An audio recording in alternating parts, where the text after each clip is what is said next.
Réwmi 24 TV.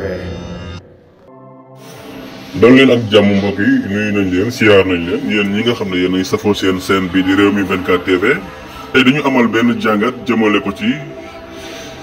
kàngam yi nga xam ne ñoo nekk Pastef mooy membre fondateur Pastef yi ñu nemmeeku ne démb kii di Ousmane Sonko bi ñu ko convoqué fële ci tribunal ba mu doon dem waaye gis nañ ñi di policiers yi ni ñu ko arrêté ci yoon bi ak ni ñu ko jaayee doole jël ko forcé ko dugal ko seen oto yóbbu ko fële nga xam ne mooy tribunal. waaye ñu nemmeeku ne depuis démb ba léegi nag waa Pastef gisuñu kenn ci ñoom ku génn ku dul Abbas Fall mi def vidéo ñu gënoon a yaakaar nag ku ci mel ne Bassirou Diomaye Faye ak kii di El Malick Ndiaye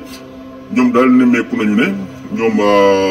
wàcc ci terrain bi moom jafe na ci ñoom torop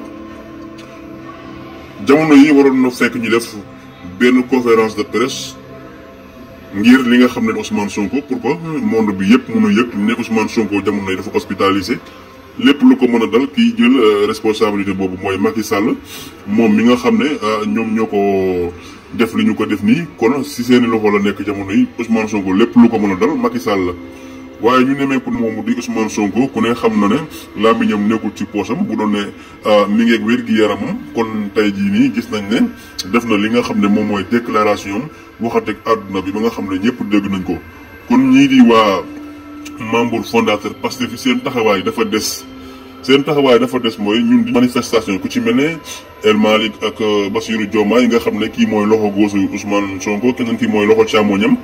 waroon na fu Ousmane Sonko gis leen waaye li ñu nemmeeku mooy Guy Marius Sagna moom nga xam ne moom moo accompagné ki nga xam ne mooy Ousmane Sonko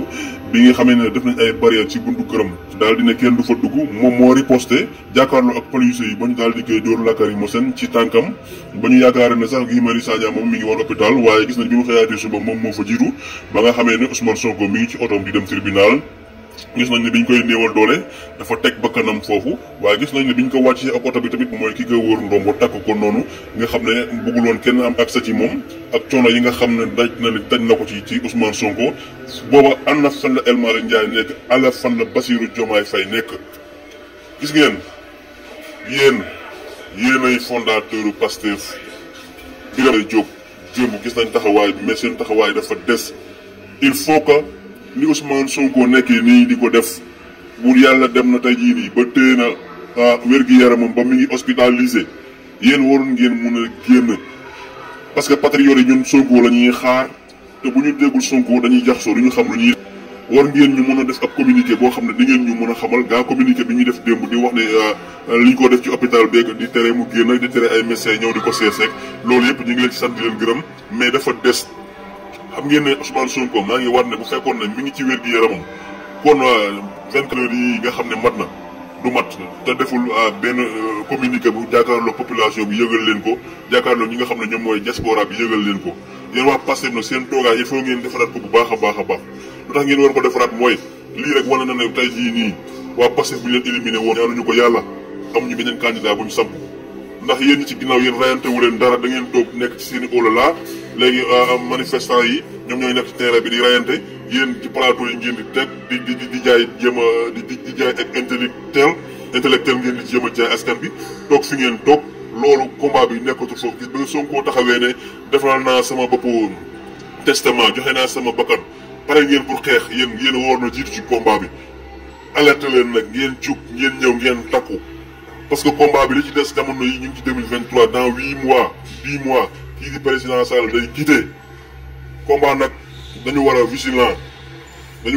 mais yéen duñ leen gis ci terrain bi mukk da ngeen di toog rek nekk ci site internet yi di def ay live ak toog ci plateau yi di débat affaire bi du wax jëf la. xaw ma da ngeen ragal kaso ngeen ragal ku leen mere mais ku leen ko waxul da leen a ragal ñun nag ragaluñ leen dañ leen koy wax parce que ñun kenn fayuñu kenn defuñu dara dañuy xeex pour Sénégal kon xeex boobu yéen da ngeen ci war a jiitu. parce que yéen a woo Sénégalais yi ba ñu ñëw fekk si leen kon Ousmane Sonko waroon leen koo bàyyee combat bi yéen Sonko fu mu blessé yéen war ngeen faa mën a naan ay doom yéen waa parce que taxawaay bi nag des na daa ngeen def gars yi